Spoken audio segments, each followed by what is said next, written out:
The Concorde, the showpiece in the aircraft industry. A plane that went faster than sound and took you from Paris to New York in 3.5 hours. Everyone's dream. A plane that allowed you to travel fast. So why did it disappear? And why isn't it coming back? The Concorde is gone for 3 reasons: money, noise, and environment. First, some general information about the Concorde. On March 2, 1969, the Concorde had its first official flight. Concorde was owned by a partnership between the British aircraft manufacturer British Aircraft Corporation and the French aircraft manufacturer Aerospatiale. Concorde was largely subsidized by the governments of these 2 countries, and that was necessary to cover the costs. There were only 100 spots on board, so the cost of the flight had to be divided among these people. A ticket on the Concorde cost thousands of dollars. This was not only due to the cost of gasoline. A flight with the Concorde gave you an experience of luxury. You sat in a wonderful chair and were served fantastic food. And because the airline could not disappoint the people, there was always a spare aircraft ready in America. If something went wrong in New York, you couldn't let these people, who had paid thousands of dollars, go back in a regular plane. That is why there was always a spare aircraft ready.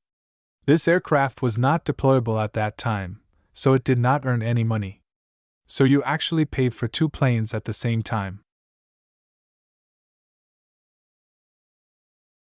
The Concorde makes a huge sound. For that reason, he was not allowed to fly over many places.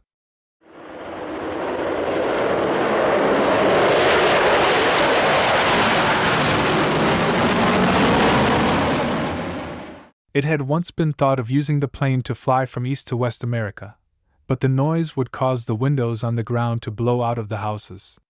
For this reason, the Concorde mainly flew by sea. The noise would also damage the ozone layer, another reason why the Concorde no longer flies. It is a huge burden on the environment. The Concorde was considered bad for the environment for several reasons. Fuel consumption. The Concorde was a very fuel-intensive aircraft. To reach the supersonic speeds, it used 4 very powerful and fuel-hungry afterburner engines. The high fuel consumption resulted in significant greenhouse gas emissions, including carbon dioxide (CO2), which contributes to climate change. Ozone depletion. The Concorde used a specific type of engine, called the Olympus 593, that used a special fuel called JP7. This fuel contained chlorofluorocarbons, CFCs, known for their harmful effect on the ozone layer. Although the amount of CFCs emitted by Concorde was relatively small compared to other sources, it still contributed to ozone depletion. After the accident on July 25, 2000, there were no flights for a long time. When they started up the line again, we were in the middle of an economic crisis that grounded the plane for good. In this modern age where we are working to make everything more sustainable, an airplane like the Concorde cannot exist. As nice as it is to be able to travel from one city to another in a short time, the construction and emissions of this aircraft are no longer of this time. Flying has become a lot cheaper over the years and people don't want to pay that much anymore. Unfortunately, the Concorde with its special appearance and its speed will forever remain a memory.